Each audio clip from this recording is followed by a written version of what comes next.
Hi అండి. అందరికీ నమస్కారం. Welcome to my channel. నా వీడియోస్ కనుక నచ్చినట్లయితే లైక్ చేసి షేర్ చేయండి. మరెన్నో న్యూ వెరైటీ రెసిపీస్ కోసం జ్యోతిశ్రీ 4 ఛానల్‌ని సబ్స్క్రైబ్ చేసుకోండి. ఇవాళ మన ఛానల్‌లో సున్నుండలు తయారు చేసి చూపిస్తాను. మరి ఇంకెందుకు ఆలస్యం ప్రాసెస్ స్టార్ట్ చేద్దాం. సున్నుండలు తయారు చేయడానికి ముందుగా స్టవ్ వెలిగించుకొని కడాయి పెట్టుకోవాలి.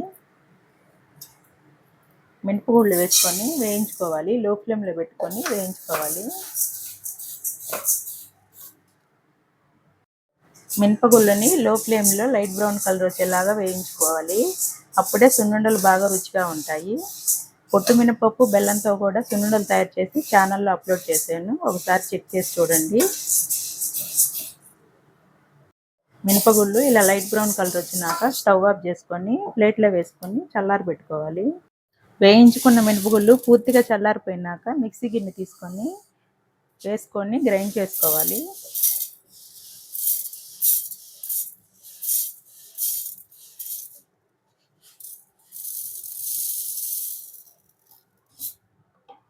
ఇలా కొంచెం కొంచెం వేసుకొని గ్రైండ్ చేసుకోవాలి. ఇలా మెత్తగా గ్రైండ్ చేసుకొని కొంచెం వెడల్పుగా ఉన్న బౌల్లో వేసుకోవాలి.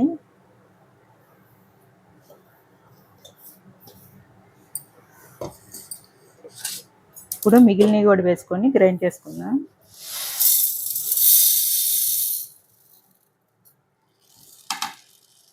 ఇప్పుడు గ్రైండ్ చేసుకున్న పిండిని కూడా ఇందులో వేసుకుందాం.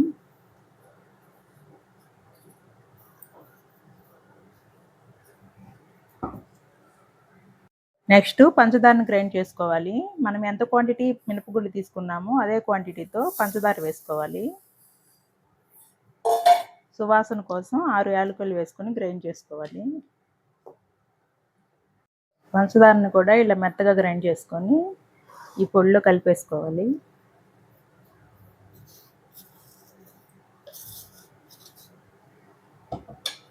ఈ రెండు బాగా మిక్స్ చేసుకోవాలి. ఇలా చేత్తో రెండు పొళ్ళు బాగా కలిసేటట్టు బాగా కలుపుకోవాలి.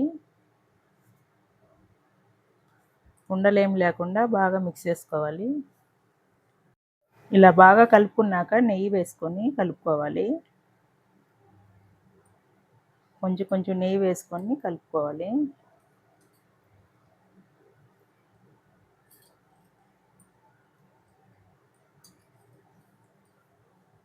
పిండిలో కొంచెం కొంచెం నెయ్యి వేసుకొని ఇలా కలుపుకోవాలి. ఇప్పుడు లడ్డూలాగా తయారు చేసుకొని పక్కన పెట్టుకుందాం.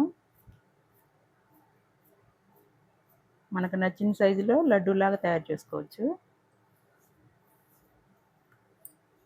అన్ని సున్నుండల్ని ఇలానే ప్రిపేర్ చేసుకొని పక్కన పెట్టుకోవాలి.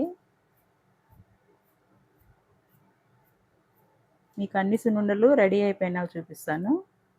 నోట్లో పెట్టుకుంటే కరిగిపోయే సున్నుండలు రెడీ అయిపోయినాయి. మనకి ఏదైనా స్వీట్ తినాలనిపించినప్పుడు ఈజీగా ప్రిపేర్ చేసుకోవచ్చు. అంతేకాకుండా చాలా టేస్టీగా ఉంటాయి. మీరు కూడా తయారు చేసుకొని టేస్ట్ ఎలా ఉందో నా కామెంట్లో చెప్పండి. Thank you for watching.